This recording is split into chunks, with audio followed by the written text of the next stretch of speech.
Avec moi, Maximis. What? Oui, Maximis. Fallait que je trouve des noms de personnages. D'accord, c'est pour ça que t'as choisi chez Astérix. Non, Maximis, ça va. Bon, Akias. Ok.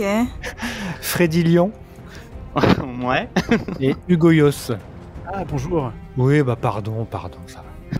Je donne le pouvoir à Fred pour commencer et ouvrir la discussion. Tu vas nous parler de House of the Dragon.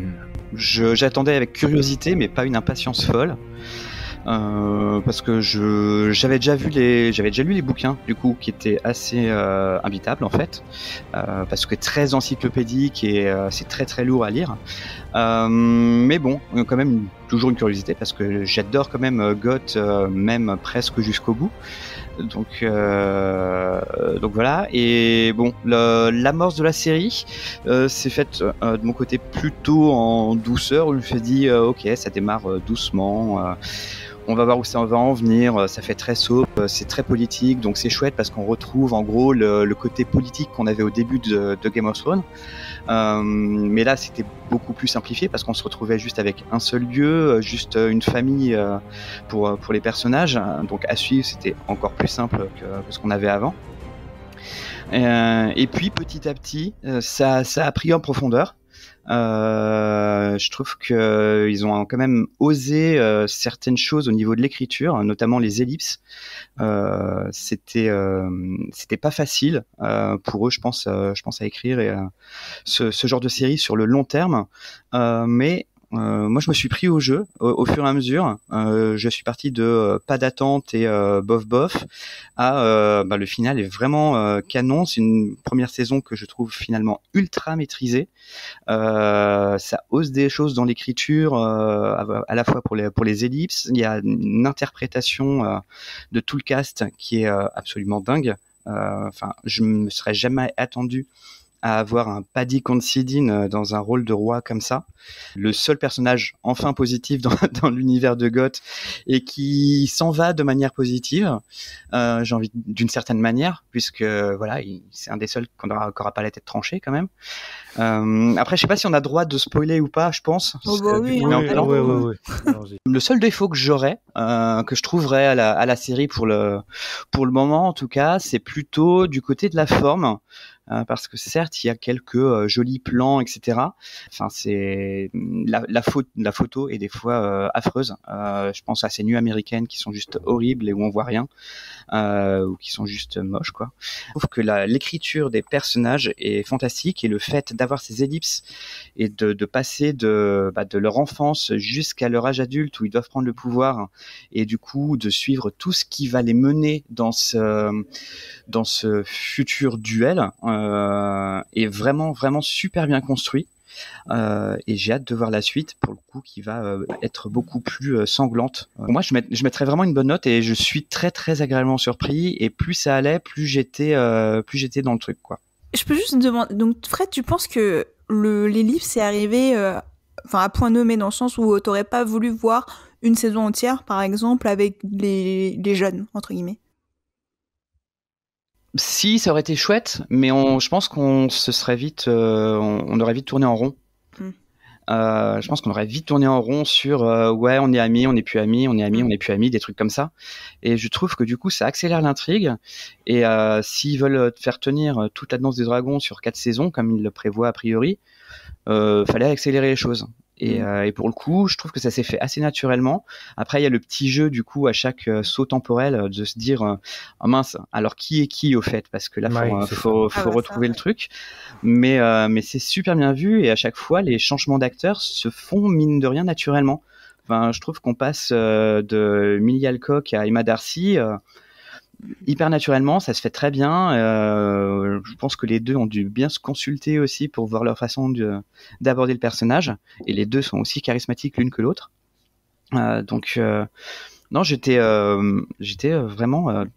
Pour moi, je trouve que c'est quelque chose qui est à la fois audacieux parce qu'on n'a jamais un saut dans le temps aussi rapide comme ça. Mais pour revenir au aux ellipses, est-ce que tu penses pas que ça aurait été plus fluide d'avoir ces ellipses-là à l'intérieur d'un épisode? Non, enfin, si je peux me permettre, pour moi, non, c'est au contraire ce qui a sauvé la série, à mes yeux, cette ellipse, parce que les 4 premiers épisodes, même si on a l'excitation de retrouver Game of Thrones, enfin, en tout cas son univers, ils étaient quand même assez mauvais, et même en termes d'écriture, je les trouvais parfois vraiment très très bancal. Bancal. Cette ellipse, j'en ai eu très très peur parce que Stéphane m'a spoilé. Et du coup, j'avais très très peur de ce qui allait se passer pour les personnages parce que je me disais qu'une ellipse, au début, je pensais qu'elle allait être de 26 ans. Je sais plus pourquoi j'avais ça en tête. Bon, elle n'est que de 10, donc tant mieux, mais j'avais quand même peur que tout ce qui était construit avec les personnages soit complètement cassé, qu'on élargisse un peu trop vite la série, alors que là vraiment les 4 premiers épisodes on reste dans l'enceinte d'un château, quoi. Et pour moi les épisodes qui ont suivi, même juste l'épisode de l'ellipse est juste parfait. J'ai vraiment pas grand chose à redire à la deuxième partie de saison qui mêle à la fois le drame familial et la fantaisie, enfin pas la fantaisie, mais la guerre de pouvoir.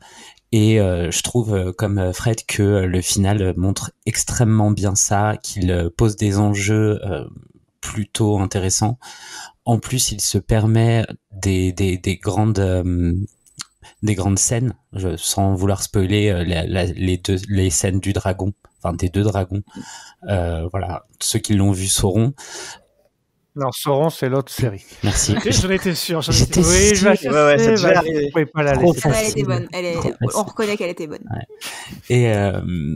Et je trouve qu'il termine la saison en nous disant ce qui va se passer la saison prochaine, en le faisant de manière très claire, sans qu'on s'attende forcément à un cliffhanger ou autre, mais de me dire voilà, à partir des 4-5 épisodes que vous venez de voir, c'est le programme qu'on va vous délivrer et c'est le début d'une grande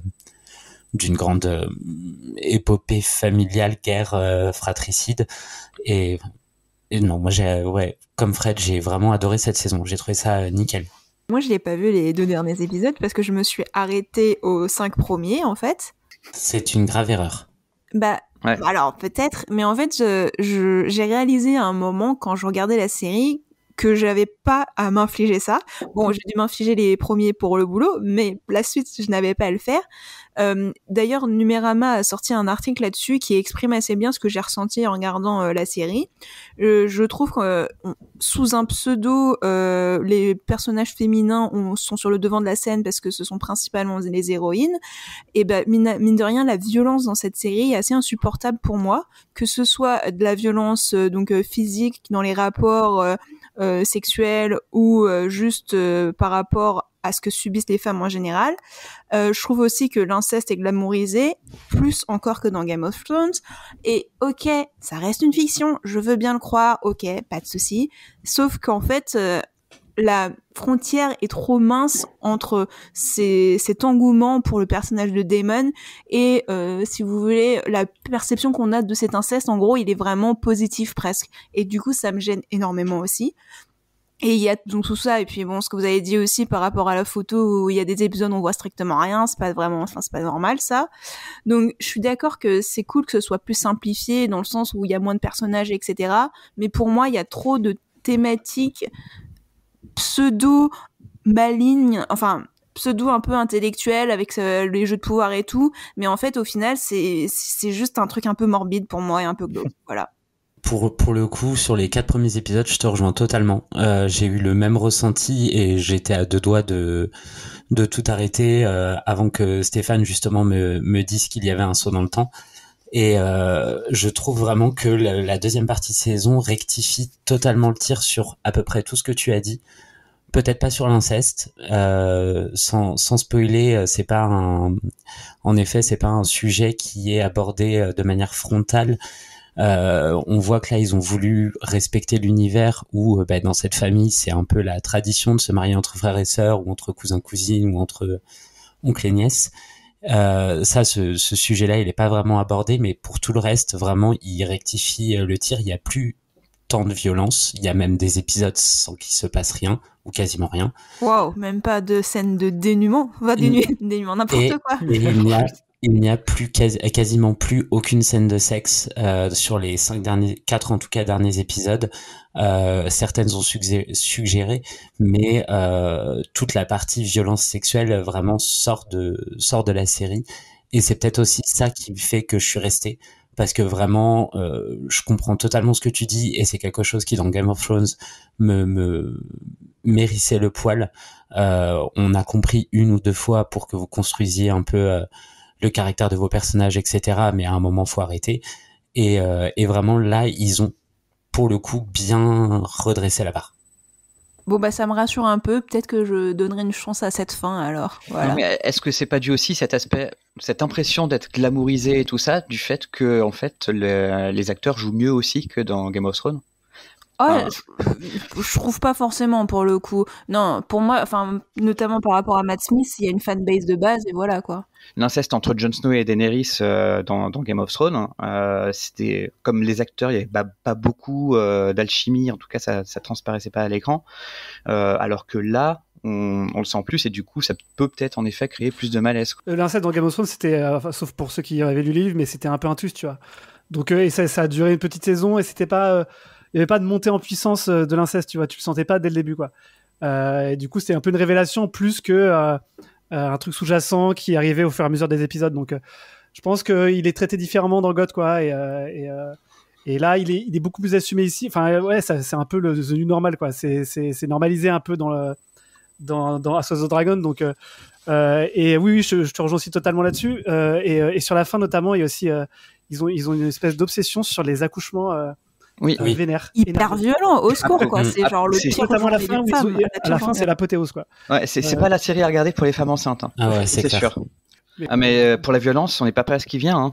Parce que ce qui va arriver dans les saisons à venir, ça va être pas mal non plus. Hein. Et t'as mis le doigt sur quelque chose, Hugo. Dans Game of Thrones, l'inceste intervient comme un choc, une révélation, et c'est ce qui fait que ça fonctionne pas, parce qu'on en fait un sujet. Si pour eux c'est quelque chose de totalement normal dans leur univers, on devrait même pas en parler. Et c'est aussi là où ça ne fonctionne pas pour moi dans les premiers épisodes de House of the Dragon. La scène où on découvre le possible inceste, elle intervient aussi comme une révélation. Et on se dit vraiment non, faut plus faire ça. Après, je trouve que dans le reste de la série, vu que ça devient moins un sujet, et que les faits sont établis et qu'on ne revient pas dessus, je trouve que ça passe vachement mieux. La relation entre Rhaenyra et Daemon, elle apparaît un peu plus comme une relation de confiance, un vrai amour. Enfin, c'est étrange, c'est très étrange de dire ça, mais non, mais ça devient plus équilibré parce qu'elle est plus mineure déjà. Donc, oui. mais donc il y a ce côté-là, et ça devient plus équilibré. On voit des gestes de tendresse, des clins d'œil, des trucs comme ça. Je pense à la décapitation où ouais, il y a eu un petit clin d'œil, genre ouais, tu peux y aller, coupe-lui la tête. Voilà, il y a des petits trucs comme ça qui passent beaucoup mieux, quoi. Et même les personnages féminins en général. Enfin, quand on voit celui de Alicent, j'adore Olivia Cooke et je trouve qu'elle est géniale dans cette saison. Ouais. J'ai trouvé son personnage super intéressant parce que à aucun moment elle est vénale. Elle est là pour uniquement prendre le pouvoir. On voit qu'elle a un attachement au roi. Peut-être que c'est un attachement dû au mariage forcé, je dis pas, hein, mais chez elle, il ressort vraiment une humanité que je trouvais qu'on n'avait pas chez une Cersei, par exemple. Et elle tient à ses enfants, elle tient aussi à la paix. C'est juste qu'elle est prise dans un jeu de position et elle choisit délibérément d'y participer, mais c'est pas pour autant que elle va avoir recours à la violence ou autre. Et je trouvais que c'était ultra rafraîchissant d'avoir un personnage qui dure, qui ne soit pas une victime et qui arrive quand même à conserver un peu d'humanité. Et je trouvais que c'est quelque chose qui manquait énormément à Game of Thrones. On l'avait un peu chez Catelyn Stark, mais elle a vite disparu. Donc, non, mais c'est vrai que ces personnages-là sont vraiment en zone de gris. Enfin, il y a très peu de personnages purement méchants, comme il n'y en a quasiment pas de purement gentils. mais toutes les zones de gris sont là, et c'est ce qui rend les personnages vraiment complexes et super intéressants. Enfin, comme tu le dis, Alicent, c'est pour moi c'est un modèle d'écriture, parce qu'il y a l'attachement de la mère, il y a cette ambivalence vis-à-vis du pouvoir, il y a son attachement quand même avec Rhaenyra, du fait qu'elles ont grandi ensemble. Enfin, il y a beaucoup de paramètres qui rentrent en compte dans la construction de leur caractère, et c'est ce qui les rend vraiment intéressants. Et pour moi, le seul personnage vraiment méchant et que je vais adorer détester, ça va être son fils. Enfin, celui qui a plus qu'un œil, il est fantastique, quoi. Le casting est ouf. Mais oui, c'est vrai que tu as raison sur ce point-là, Fred. Ce sont quand même des acteurs beaucoup plus expérimentés que ceux de Game of Thrones, enfin du moins les principaux. Et oui, effectivement, là, ça, on peut pas le nier, ça se ressent, quoi. Et celui qui joue Aegon, je trouve, fait un bien meilleur méchant que Joffrey. À caractère comparable, on va dire, ou position comparable, parce que justement on voit son origin story, et c'est là l'intérêt du saut dans le temps, de l'ellipse, c'est que on voit d'où il vient, on voit ce qu'il a dû endurer, ou alors toute la frustration qu'il peut avoir, et on comprend ses actes et la manière dont il va agir envers d'autres personnages, sans vouloir spoiler, sans l'excuser, mais on comprend. Et c'est, je trouve, ce qui manquait un peu parfois à Game of Thrones, qui est arrivé, c'est quand même arrivé au bout de 8 saisons, on a appris à connaître des personnages et à comprendre leurs actions, mais là, réussir à faire ça sur une saison et que ce soit pas forcément totalement bancal, bravo. Ouais, bah non, mais c'est ça, d'autant plus que voilà, on s'intéresse à eux dès le départ, c'est ce qui est vraiment intéressant, et en fait, on est resserré sur une famille aussi. On n'est pas éparpillé un peu partout avec différentes familles aux quatre coins de Westeros. On est vraiment resserré sur les Targaryens qui se divisent en deux clans. Et ça nous permet de nous attarder vraiment sur les différents personnages, même si certains c'est juste par quelques petites scènes par-ci par-là, mais voilà, ce côté resserré, je trouve, donne aussi plus de valeur aux personnages, au jeu des acteurs, et est très bien servi par l'écriture, quoi. Mais est-ce que justement ce resserrement du récit, ça va pas être ça va pas niquer un peu le rythme, pas le rythme, mais le renouvellement scénaristique de la série sur les 4 saisons qui vont suivre? Parce que du coup, là, en fait, il y a moins, tu vois, c'est moins tentaculaire, c'est sûr. On a juste la prophétie du Song of Ice and Fire qui plane un peu, tu vois. Mais est-ce que, du coup, si on voit que une famille une guerre civile, enfin une guerre familiale pendant 4 saisons, ça va pas s'essouffler un peu, quoi, tu vois? Et en plus, tu connais déjà la fin, et c'est ça qui me perturbe. Enfin, je veux dire, quel est l'intérêt de la série quand tu sais ce qui va se passer pas si longtemps après, vu que c'est genre même pas 200 ans plus tard, quoi. Bah, faudra voir, en tout cas pour le côté resserré de la série, il faudra voir comment ils jouent avec les différents clans qui vont rejoindre l'une ou l'autre des parties. Je veux dire, par exemple, on n'a pas encore vu les Stark, alors qu'ils vont arriver après dans la bataille. On a tout juste commencé à voir les Lannister ou les Baratheon. Mais voilà, c'est par petites touches. Faut voir comment ils vont les intégrer. Mais effectivement, je pense qu'on va rester concentré sur nos deux principaux clans de Targaryens, et à voir ce qui va se passer après, quoi. Et ils arrivent en fait à construire leur récit autour de la généalogie en fait de cette famille, et comment tous ces acteurs vont se déchirer, et après on va élargir, voilà, comme le dit Fred, la fin de saison va élargir les horizons. C'est juste qu'ils ont choisi un point de vue qui est les Targaryens pour ce morceau d'histoire qu'avait écrit J.R. Martin. Donc moi, en soi, à la fin de la saison, en tout cas, pas au début, ça me choque pas qu'on soit focus sur cette famille. Je trouve même que c'est plutôt judicieux de pas nous avoir refait une Game of Thrones en nous présentant plein de camps différents et en voyant comment ils vont interagir. Je pense que ça aurait été beaucoup plus redondant en termes de dynamique de personnages, même d'histoire en soi. Ça aurait été juste de la bataille pour de la bataille. Là, on essaye de voir autre chose de cet univers, et je trouve que ça fonctionne. Moi, le fait qu'ils normalisent les dragons et que l'élément fantastique ne soit plus une composante de la série, je trouve que ça permet de se démarquer de Game of Thrones, et ça se voit encore plus à la fin de la saison qu'au début où ils découvrent les dragons, etc. À la fin, c'est beaucoup plus installé. Moi, tout ce qui est familial, personnage, ellipse, tout ça, pour moi, ça fonctionne pas du tout. T'enlèves ça, il reste plus rien. Et moi, j'ai envie aussi qu'un univers existe par lui-même, et je le ressens pas du tout dans House of the Dragon. Alors, pour contextualiser, Game of Thrones, j'ai jamais vu. Donc, c'était vraiment le premier pas dans cet univers-là. Pour parler de l'inceste, au tout début, c'est un peu superficiel, c'est-à-dire que ça mène ça pour choquer un petit peu, pour donner un peu de substance, et ensuite, avec toutes les ellipses, cet inceste ne sert plus à rien.